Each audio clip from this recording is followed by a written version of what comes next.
တကယ်ရေအောင်ပြီလို့လားရေဆိုလို့ဆက်တောင်သွားပြန်ပြီရေဆိုတာဘယ်လိုရေကိုလဲရေဆိုတာရောက်ခမာကြီးတောက်တဲ့ရေဘယ်ရောက်ခမာကြီးဘာတောက်တဲ့ရေရောက်ခမာကြီးတောက်တဲ့ရေလေဘာရေလဲဘီယာအဲ့ဒါခိုးတောင်းပြီးခဲ့ပါလေအဲ့ဒီခိုးတောင်းတော့ခုနကမိခင်ဖခင်ဖြစ်တဲ့ပုဂ္ဂိုလ်တွေကမိခင်ဖြစ်တဲ့ပုဂ္ဂိုလ်ကအိမ်မှာအုပ်ချုပ်တာကဦးစီးတာကမိန်းမကြီးကဦးစီးတာကိုယောက်ျားကြီးကပုံပန်းတော့မိန်းမကြောက်ရတဲ့ယောက်ျားကြီးနဲ့ဒူလေးမြဒုပရိသတ်ဒီတဲ့မိန်းမကြောက်ရတဲ့ယောက်ျားများမပါဘူးလားဗျာပါပါတယ်ဗျာပါပါတယ်ဗျာဘယ်နာမှလည်းဟောဒီရှိနာတင်ရှိပါတယ်ဗျာအဲ့ဒီတော့တတိတော်ဒီအဲ့ဒီလိုလေယောက်ျားမိဘများမစားမိမတော့မိမရှိဦးစွာပထမ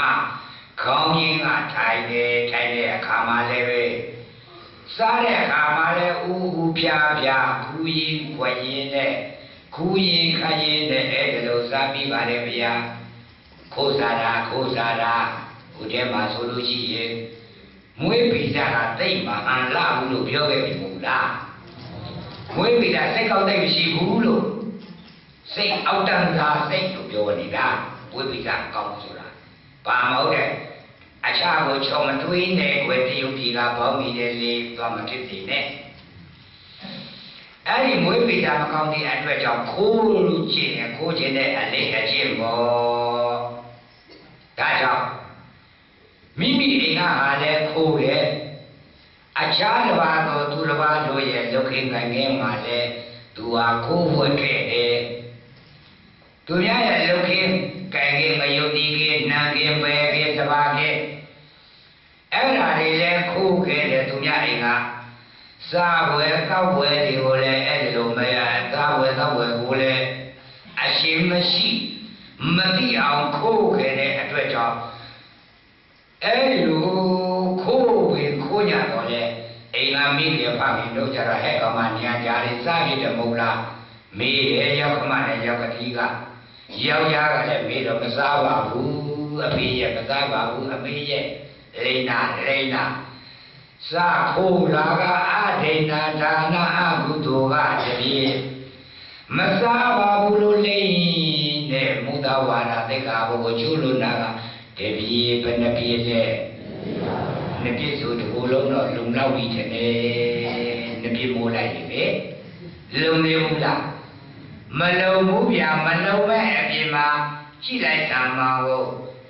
ကောင်းကြည့်တော့လေတိုင်းဖင်နဲ့ကောင်းမှဟောက်တောက်ကြီးကကြာငေါက်တောက်ကြီးကကြာတွဲလေးကြီးကကြာအဲ့ဒီတော့ခိုးမှုကတပြည့်လိမ်မှုကတပြည့်ခိုးမှုကလည်းပဲအနမတက်ကဆိုသလိုဟိုရွာလဲကိုဝေးလဲကိုဟိုကဟိုခင်းလဲကိုဒီခင်းလဲကိုအိမ်မလဲကိုသူများအိမ်မလဲကိုနွားလဲကိုကျက်လဲကိုဝဲလဲကိုအကုန်လုံးကိုလင်လဲကိုပေါ့အကုန်ခိုးလာအဲ့ဒီအတွက်ကြောင့်တပည့်တော်မသည်မိမိရဲ့အသွေးတွေကိုမိမိပြန်ပြီးတော့ဆုပ်ရပါတယ်ဗျာမိမိရဲ့အသားတွေကိုမိမိရဲ့အင်္ဂါကြီးငယ်ကိုမိမိကုတ်ဖဲ့ပြီးတော့အဲဒီလိုစားရပါတယ်ဗျာတဲ့ဒုပရိသတ်တို့ခိုးဝယ်စားကြကြသေးသလားအမေမိဘမသိအောင်လည်းပဲဥပြခိုးပြီးတော့စားကြကြသေးသလားအဲ့တော့အမိကိုလည်းမယူသေးအဖကိုလည်းမယူသေးလေယောက်ျားကိုလည်းမယူသေးအခုကလားဆိုတဲ့နော်အမိအဖကိုလည်းမယူသေးလေယောက်ျားကိုလည်းမယူသေးလူလောကကြတော့သီလရှိမှမရှိသိက္ခာရှိမှမသီလကရဏဂုံသီ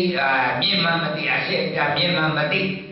မြတ်မှမသိထိုင်ပြန်တော့လေအရှိဘကဒီပြီးကြီးမောထိုင်ပြန်တော့လေအရှိကထိုင်နေအသက်ကြီးတဲ့ပုဂ္ဂိုလ်တွေကအနောက်ဘက်မှာသဘောဝိုင်းမှာအသက်ငယ်တဲ့ပုဂ္ဂိုလ်တွေကခေါင်းကြီးကအရှိဘက်ကကဲမလင်ခွေလို့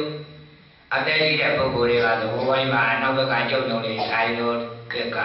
ကျုပ်ကြောင်းလည်းအဲဒီလိုတွေ့တာပဲဒီကြောင်းမှာလည်းကျုပ်ကြောင်းဟုတ်ပါဘူး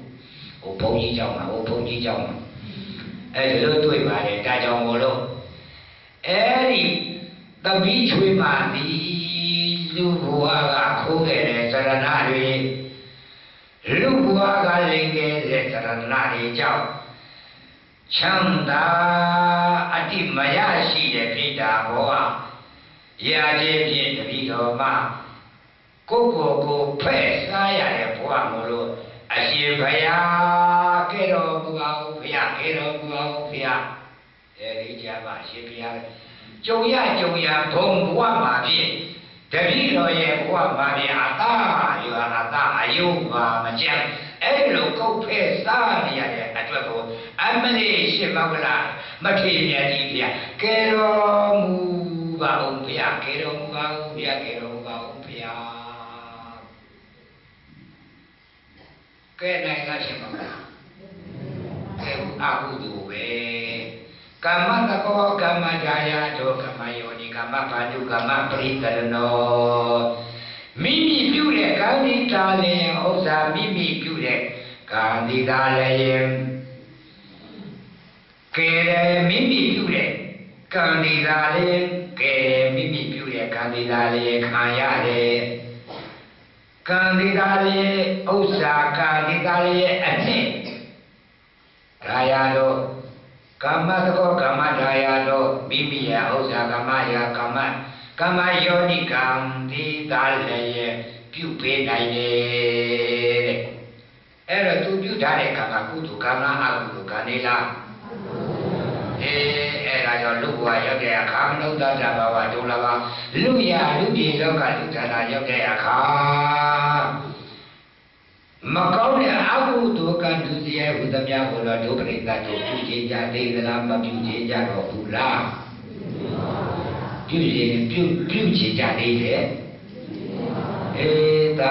သာဓုနှစ်ကြိမ်ပဲခုံမေဒီတရားထပါရ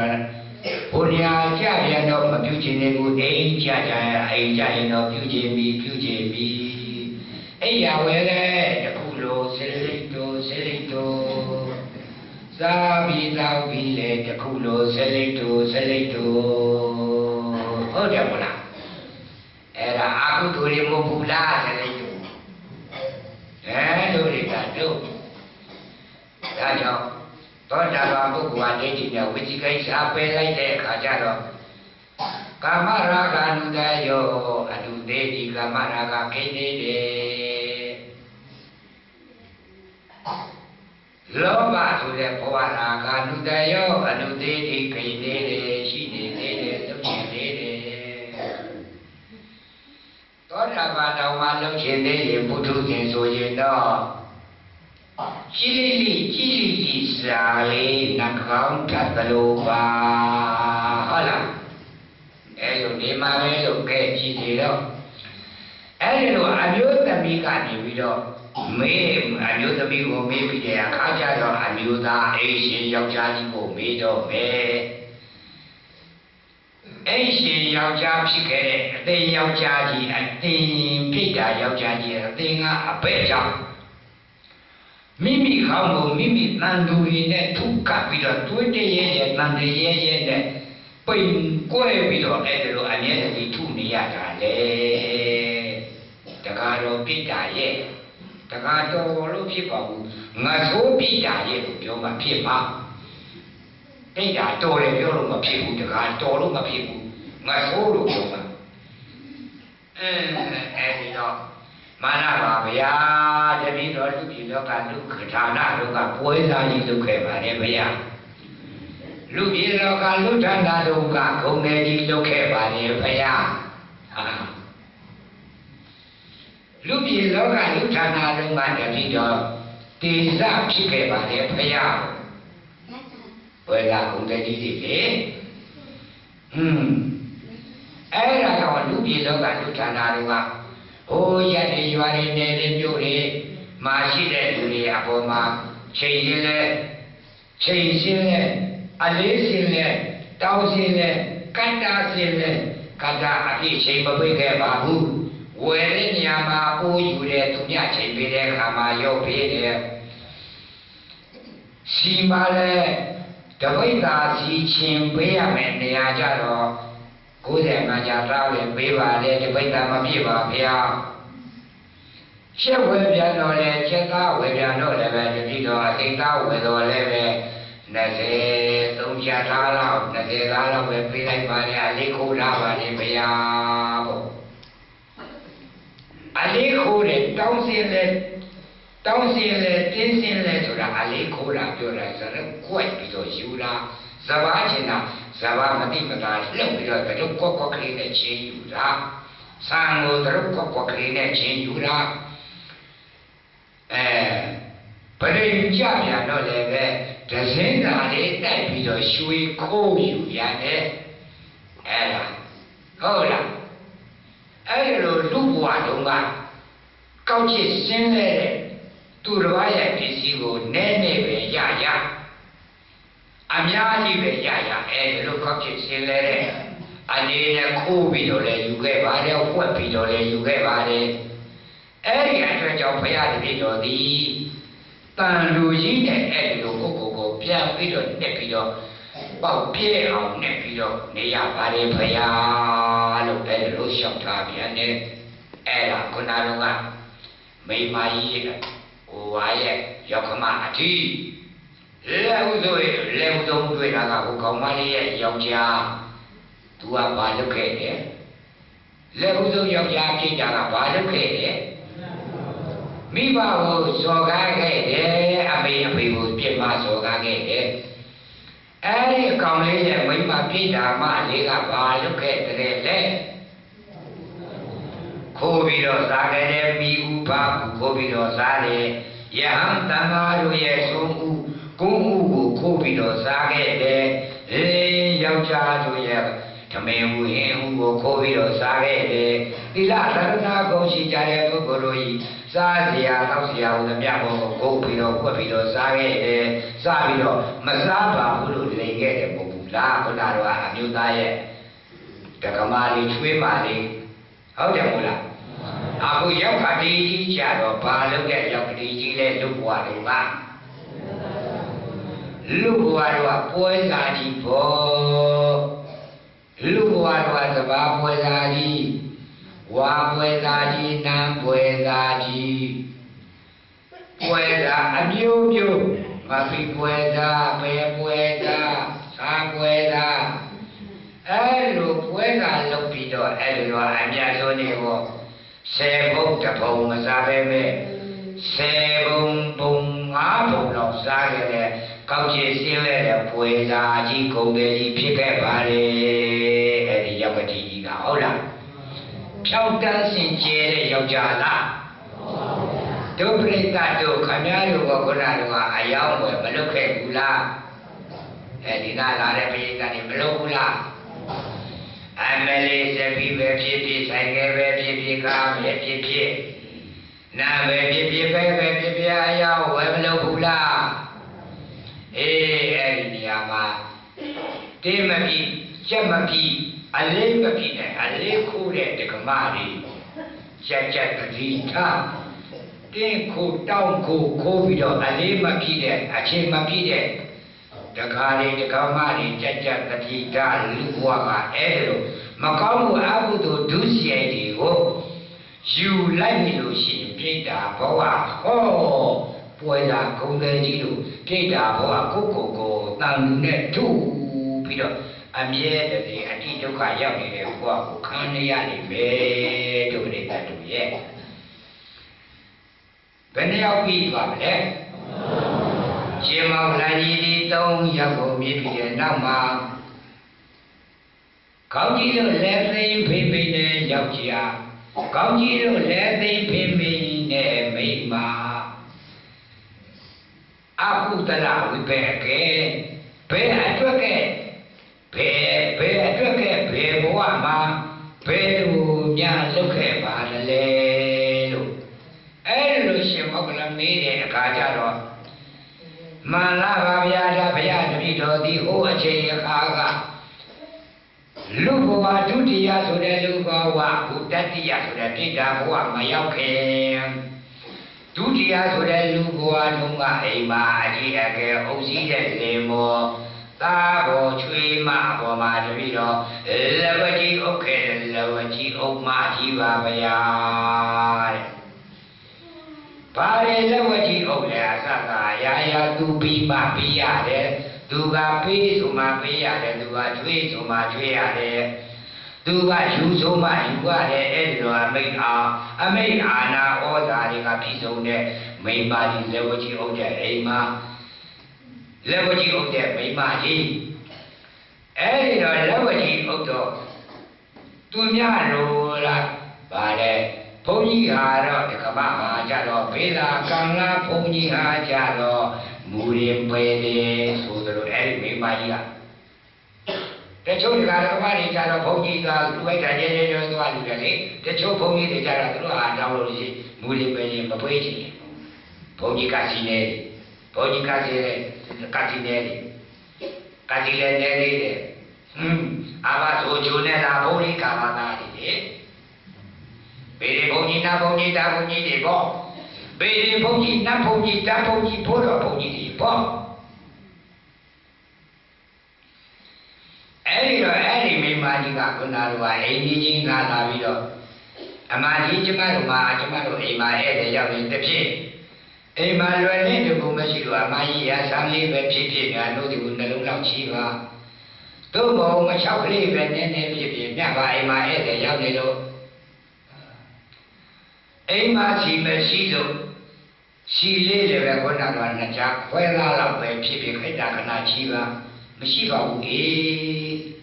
ဆန်းလည်းမရှိပါဘူးချီကိုရမရှိပါဘူးစီလည်းမရှိပါဘူးငါ6လည်းမရှိပါဘူးအမလေးအကဲငါချင်းပြောမယ်ရှိလို့ရှိရဲ့မစင်းကိုစားပါသေးရဲ့မရှိပါဘူးအချောက်ရှိရတာလည်းမရှိဘူးချင်းပြောတာမစင်ကိုစားရပါသေးတယ်သူကချိန်ကြတာဒုတိယလူဘဝတုန်းကသူပစ္စည်းကိုကြီးမှငါမှလည်းပဲမကြီးခြင်းမငါခင်ဒုပရိသတ်တို့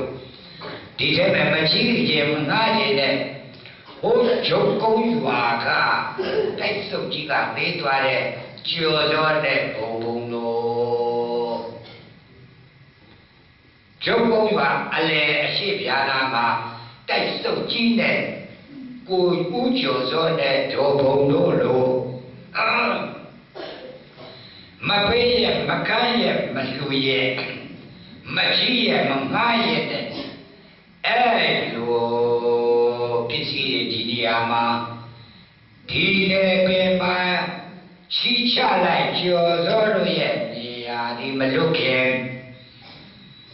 ဒေါ်ဘုံတို့ဒေါ်ဘုံတို့ရဲ့ဒေါ်ဘုံတို့ရဲ့နေရာဒီမလွတ်ခင်အဲ့ဒီလောက်ချမ်းသာတယ်အဲ့ဒီလောက်ကျွယ်ဝတော့တယ်သူတစ်ပါးကိုလည်းမချီနိုင်သူတစ်ပါးကိုလည်းမကျွေးနိုင်သူတစ်ပါးကိုလည်းမပေးနိုင်နောက်ပေးဆုံးကြတော့အောင်လန်းဆရာရဲ့နိုင်ဘလူငွေတရေမွေးပြီးတော့မခိုးနိုင်အောင်မတိုက်နိုင်အောင်မယူနိုင်အောင်ဆိုပြီးတော့ခြံထဲမှာအဆောင်နေထားခြံထဲမှာအဆောင်နေထားလိုက်တော့လေအဲ့ဒီခြံထဲကအဆောင်ကြီးကနောက်တော့အဲ့ဒီဥကျော်စောတို့ဒေါ်ဘုံဘုံတို့တည်လဲတည်ရောခမည်းတော်ခြံခမည်းတော်ဆောင်ခမည်းတော်ပစ္စည်းခမည်းတော်ဆောင်ကျုပ်တို့တော့လွတ်ရကျွရသွားတော့ပြီဆိုပြီးတော့ဘလူးတို့တဆေးတို့တရေတို့ကထွက်သွားသူတို့လင်မယားနဲ့အဲဒီစောင့်ကြိုင်ခဲ့ရတာတဆေးကြီးဘဝနဲ့စူရီထွက်လို့အမွေလေးနဲ့စူရီနဲ့အတောင်းလေးနဲ့အဲဒီလိုဖြစ်မျက်စိကလည်းမမြင်ဒီခုတရားဟောနေတဲ့အနံကိုလည်းမကြားမိမကြီးကအနေနဲ့မြတ်ဒီဆရာတော်ဘုရားရဲ့ထာမောက်မှာကိုယ်ဤကလေးရဲ့ခလိုင်းလေးရဲ့ဒီငါးပြားလေးသုံးပြားရဲ့အဲ့လိုလူတန်းရဲ့လူတန်းပြီးတော့ဘုရားရဲ့သာသနာပါတို့လူတန်းတဲ့အတွက်ကြောင့်အဘွားကြီးကလူတန်းတော့စိတ်ကလေးတွေပေါ်တဲ့ဖြစ်အခြားရုပ်ချမ်းကိုတိုက်တွန်းပြီးတော့လူတန်းတဲ့ဖြစ်အဘွားကြီးကတော့ဒီဟောတဲ့အတန်ကိုအခုကြားရပါတယ်ဗျာ ဒီပလင်မောကထိုင်ဟောနေတာကိုလည်းအဲ့ဒီတော်ဘုံဘုံမြင်ပါသဗျာဒီမောင်ကျော်စောဆိုတဲ့ဦးကျော်စောဆိုတဲ့ပြည်ဓာကြီးမှာတော့မမြင်နိုင်မကြားနိုင်အနိုင်မမြင်နိုင်မကြားနိုင်တဲ့ဆင်းရဲကြီးဆင်းရဲစွာဖြင့်မှန်၍နေပြီရတော့တတိ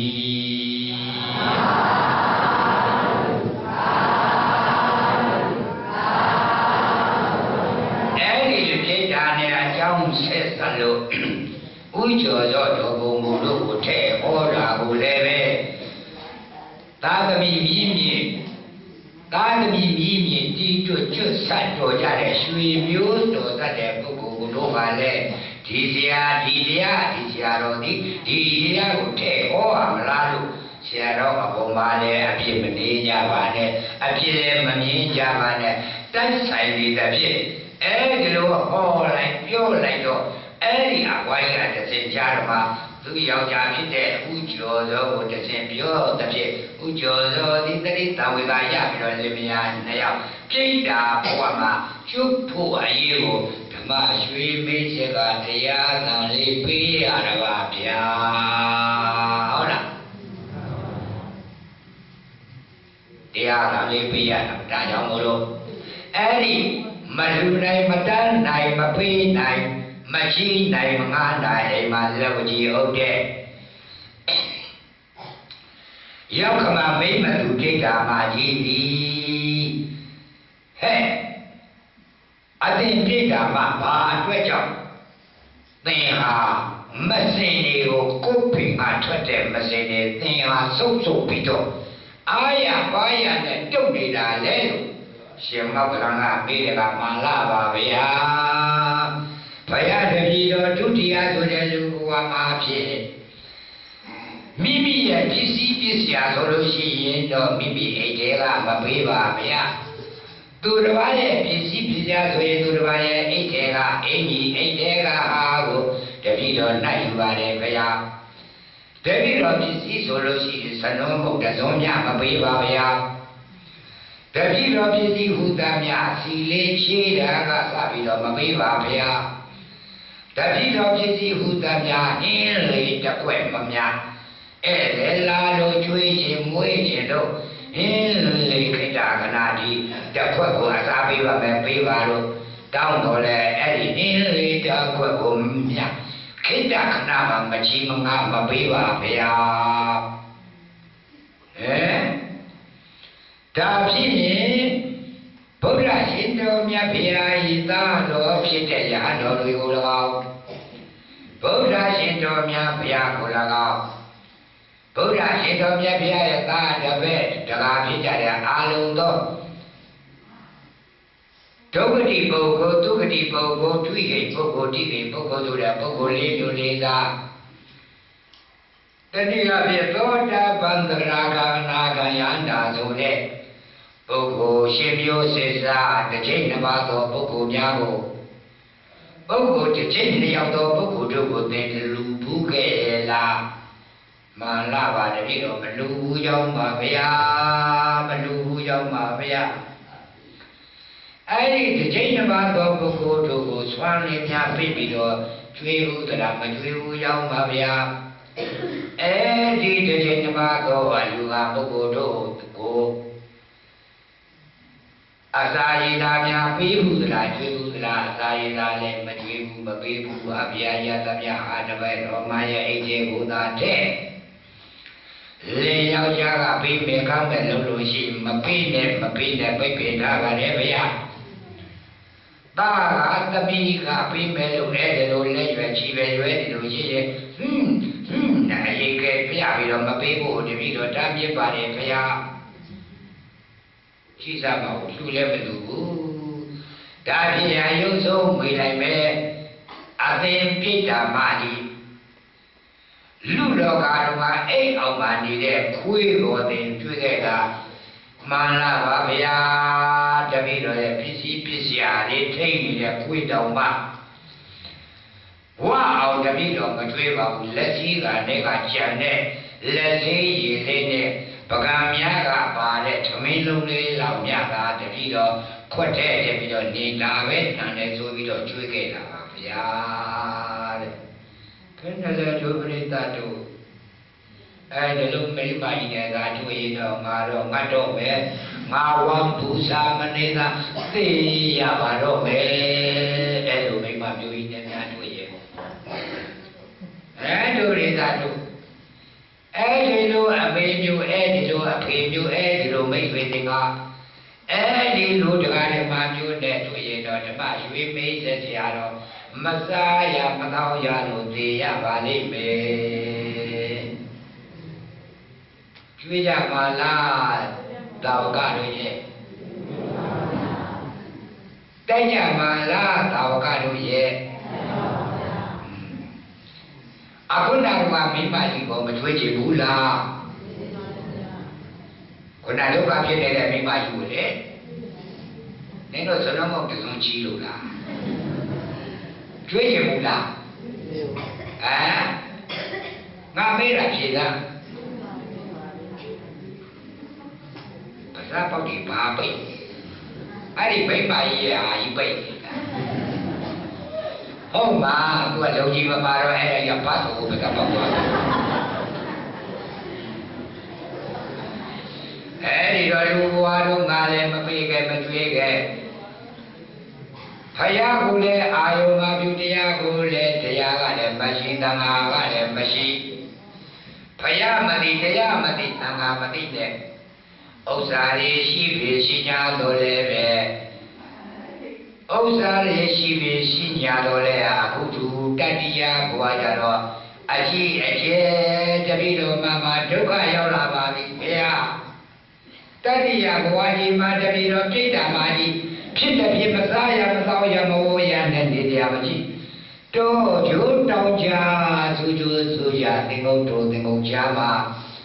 တတိတော်မိသားဖာသာလေးရပါဒီလိုပဲအတိဒုက္ခခံရပါတယ်ဗျာခံရပါတယ်ဗျာ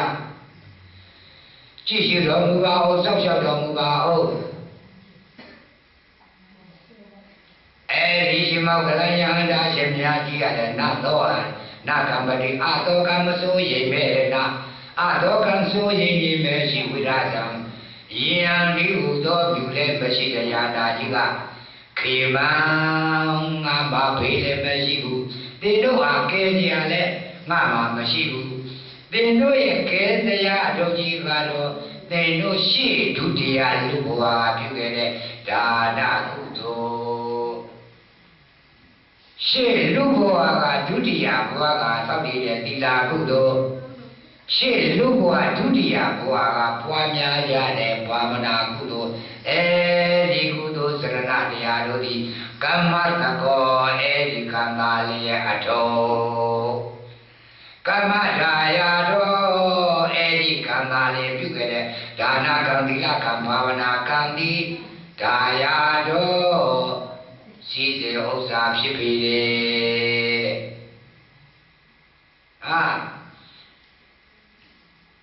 အဲဒီရှိကတင်ပြုခဲ့တဲ့ကုသိုလ်ရှိမှသာလေလူဘဝကကုသိုလ်ရှိမှသာလေဒါနကုသိုလ်သီလကုသိုလ်ဘာဝနာကုသိုလ်ရှိမှသာလေ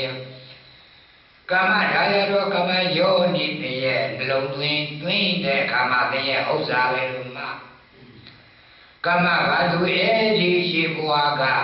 ဒုတိယလူဘဝတုန်းကကုသိုလ်စရဏဒါနကုသိုလ်စရဏသီလကုသိုလ်စရဏဘာဝနာကုသိုလ်စရဏကိုပြုခဲ့တဲ့ကုသိုလ်စရဏသည်ကမ္မတကောကမ္မဒါယတော်ကမ္မယောနိကမ္မတကောသင်ရဲ့ဥစ္စာတဲ့သင်ရဲ့အထုပ်ဥစ္စာဖြစ်တဲ့အဲဒီသင်ရဲ့အထုပ်ဥစ္စာမရှိရင်သင်တို့မိသားဖာသာ၄ယောက်တို့သည်သင်တို့ရဲ့ပြုခဲ့တဲ့ကုသိုလ်အထုပ်မရှိသဖြင့်သင်တို့ရဲ့အကုသိုလ်ပြုခဲ့တဲ့အထုပ်သာရှိနေသည်ဒါကြောင့်မို့ကမ္မတကောကာတာလေးသင်တို့ရဲ့အဖေသင်တို့ပြုခဲ့တဲ့အကုသိုလ်ကံတာလေးသင်တို့ရဲ့အဖေဖြစ်တယ်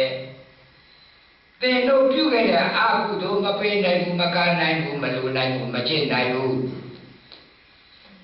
တောင်းစီလဲချိန်ရှင်လဲကိုပြုခဲ့တဲ့အကုသိုလ်နောက်ပြီးတော့မိခင်မခင်ကိုအဲ့ဒီလိုအမေဖေစကားနားမထောင်ပြီးတော့သားရကောင်ရဲ့သူ့လူတွဲလဲနဲ့ပြုခဲ့တဲ့အကုသိုလ်အဲ့ဒီအကုသိုလ်ကလည်းသနုမုတ်တဲ့သောမြစေတနှစ်ချက်ခွဲသားမှာမချီနိုင်မကားနိုင်မပေးနိုင်မတွေးနိုင်ခွေးကိုမဝအောင်မတွေးနိုင်အဲဒီလိုအပိဓာဣဒ္ဓမစ္စရိယတရားတွေနဲ့အကုသိုလ်အပိဓာဣဒ္ဓမစ္စရိယတရားတွေနဲ့လောဘဆိုတဲ့လောဘကြီးတော့လောဘကြီးပြီးတော့နေတဲ့လောဘဣဒ္ဓတရားတွေနဲ့မစ္စရိယတရားတွေနဲ့လောဘကြီးနေတဲ့ပြည့်အဲဒီအကုသိုလ်ကံတရားတို့ဤအဲဒီအကုသိုလ်ကံတို့ဤသင်တို့ရဲ့တခေသင်တို့ရဲ့ဥစ္စာသင်တို့ရဲ့အမွေအကုသိုလ်ကံတရားတို့ဤသင်တို့ရဲ့ဥစ္စာဖြစ်တယ်လို့ရှင်မောဂလကပြောတဲ့ပြည့်အဲဒီဖြစ်တာလေဟုတို့သည်ချမ်းသာဒုက္ခမရကြပဲပြိတ္တာဘဝနဲ့သာပြိတ္တာဘဝနဲ့သာကာယဒုက္ခကာယဒုက္ခဝစီဒုက္ခမနောဒုက္ခမျိုးမျိုးရ၍30ပုံလူပုံထဲမှာတောကျူတောင်ကြားဒုက္ခတွေခံစားပြီးတော့မဘွေရမသားရမကောင်းရမနတ်တရားမရှိတဲ့ဘုံပိမှမရှိအသိမရှိအကျုပ်မရှိမိမိရဲ့ဘဝသည်ဆုံးရှုံတဲ့ပြိတ္တာဘုံဘဝတို့ထုတာပေတဆိုတဲ့ပြိတ္တာဘဝနဲ့ဏိဂုံချုပ်ပြီးတော့နဝေဆုံးမှာအဝိဇ္ဇိသုသာကြာဝရာစခန်းကြောင့်ကဲလမ်းမရှိတဲ့ပြိတ္တာများလို့တို့အားလုံးသောတရားနာကြတဲ့ပြိတ္တာအပေါင်းတော်ကောင်းသည်ဤပြိတ္တာလေးခုကဲ့သို့နှမျိုးစင်းတဲ့ခြင်းမရှိပဲနဲ့မိမိတို့ဒီဒါနသီလဘာဝနာဆိုတဲ့အမှုကိုသရာရွှေရွှင်ပီတိလင်းလင်းဖြင့်ပြုပြီးတာလားတုံညတနိဗ္ဗာန်သို့လင်မြန်သောစွာရလွယ်ရောက်လွယ်ကုန်သောဟူ၍ပတနာ